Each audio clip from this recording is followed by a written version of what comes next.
Hello guys, welcome back to Medico DIY, and today in this video we'll be talking about the sympathetic nervous system outflow. The basics of the sympathetic nervous system has been described in the previous video. You can check video via the link in the description box or will be popping out in right or left corner of this video. Now let's talk about the sympathetic nervous system outflow in detail in this video. We know that the sympathetic nervous system outflow, it is a thoracolumbar outflow. That is, the outflows, it extends from the T1 to L2. In each of the diagrams, the dotted line, it will be denoting the preganglionic fibers, whereas these green lines will be denoting the postganglionic fibers. Now let's talk about each of the thoracic and the lumbar outflows in detail. In the thoracic outflow, here the T1, T2 and T3, the preganglionic fibers, that is T1, T2 and T3, they come out of the spinal cord and they move superiorly to relay in these three ganglions, that is the superior cervical ganglion, the middle cervical ganglion and the inferior cervical ganglion. The fibers from this superior cervical ganglion, the postganglionic fibers, they wind around the carotid artery to form the carotid plexus. And the fibers from these carotid plexus, it supplies the eyes, the salivary glands, the lacrimal glands and the blood vessels. In the eyes, it supplies the dilator pupillae muscle, which causes dilatation of the pupil, ultimately helping in far vision. It also supplies the ciliaris muscle, which helps in accommodation, and this ultimately helps in far vision. In the salivary glands, it either causes decreased production of the saliva, or it increases the production of a small amount of thick viscous secretion. Whereas in the lacrimal gland, it decreases the lacrimation.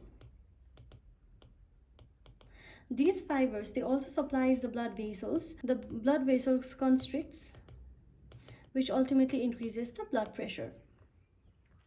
Now the fibers, that is T1, T2 and T3, they also go into the middle cervical ganglion and the inferior cervical ganglion, and the postganglionic fibers from these middle and inferior cervical ganglion, these form various plexus, that is the cardiac plexus, the pulmonary plexus and the esophageal plexus. The fibers from these cardiac plexus, it acts on the heart in the following ways. Like in the heart, it increases the heart rate, that is, it has positive chromotropic effect in the heart. It also increases the cardiac contractility. That is, it results in increase in cardiac output, which ultimately increases the blood pressure. The fibers from the pulmonary plexus, it causes decreased secretion from the bronchial glands. It also causes bronchodilation, so that more air enter into the lungs, and it also causes vasoconstriction of the bronchial arteries. The fibers from the esophageal plexus, it decreases peristalsis. Now let's talk about the fibers from T5 to T9. The fibers from T5 to T9, T5, 6, 7, 8, 9, they fuse to form the greater splanchnic nerve, which supplies the various structures via the celiac ganglion, the adrenal medulla and the superior mesenteric ganglion. These fibers T5, T6, T7, T8 and T9, after forming the greater splanchnic nerve, they go into the celiac ganglion, and from the postganglionic fibers from the celiac ganglion, it forms the celiac trunk, which supplies the stomach and the proximal half of the duodenum, which results in decreased peristalsis. It also supplies the liver, and it results in glycogenolysis. It also supplies these biliary tree, and it causes decreased biliary tree contraction, so that decreased bile will flow into the stomach and the intestine, so there will be decreased peristalsis and decreased absorption of the ingested foods. It also supplies the pancreas, and it acts on the alpha and the beta cells. The alpha cells, it causes inhibition of the alpha cells, so there will be decreased insulin production, while it acts on the beta cell and causes activation. So there will be increased glucagon production.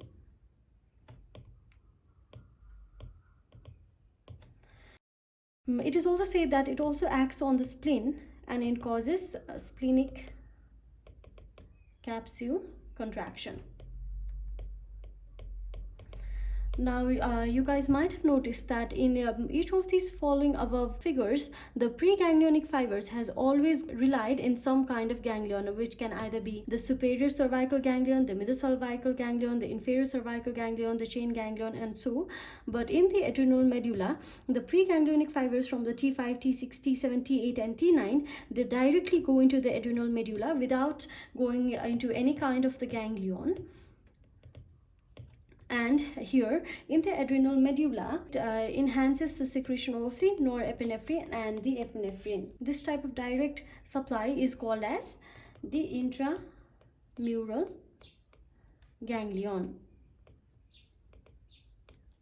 Now the fibers from the greater splanchnic nerve, that is T5, T6, T7, T8 and T9, it also relies in the superior mesenteric ganglion, from where it supplies us the lower half of the duodenum.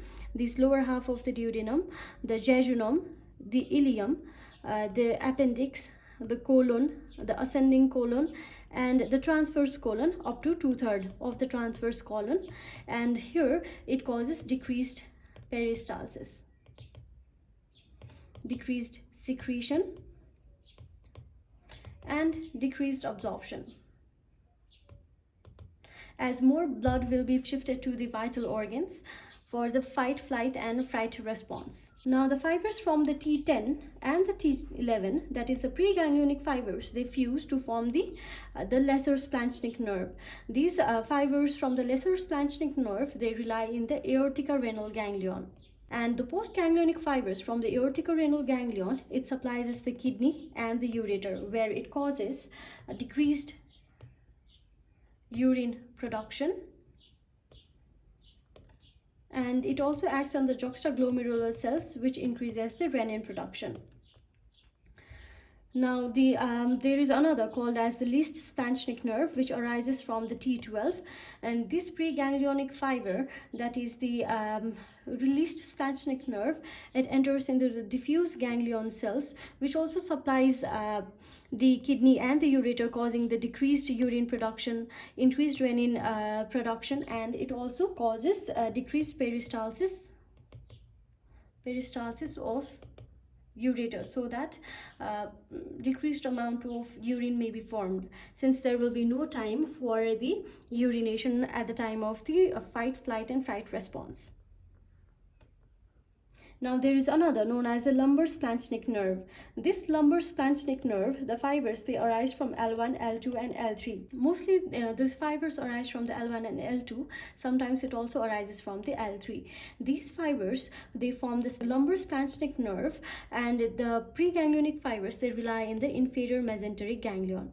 From this inferior mesenteric ganglion, they will be now supplying the distal 1/3 of the transverse colon, the descending colon, the sigmoid colon, and the upper third of the rectum. And it causes the same, that is, it causes decreased peristalsis, decreased secretion, and decreased absorption.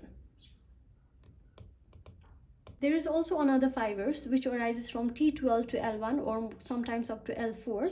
The fibers, these preganglionic fibers, they form the superior mesenteric ganglion, enter into the intermesenteric plexi. The fibers from these, the postganglionic fibers, they supply the internal urethral sphincter and the detrusor muscle. In detrusor muscle, since you don't want to be urinating at this time, so it will cause the relaxation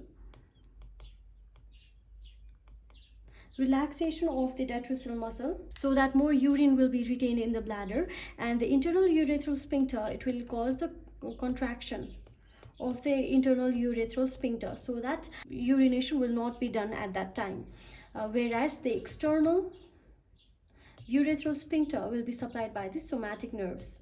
So this will be voluntary, while the supply in the internal urethral sphincter will be involuntary. Now another fiber is T10 to L2. These fibers from T10 to L2 will be supplying the gonads in the male and the female. In male, it will be resulting in ejaculation, and in the females it will result in contraction of the non-pregnant uterus.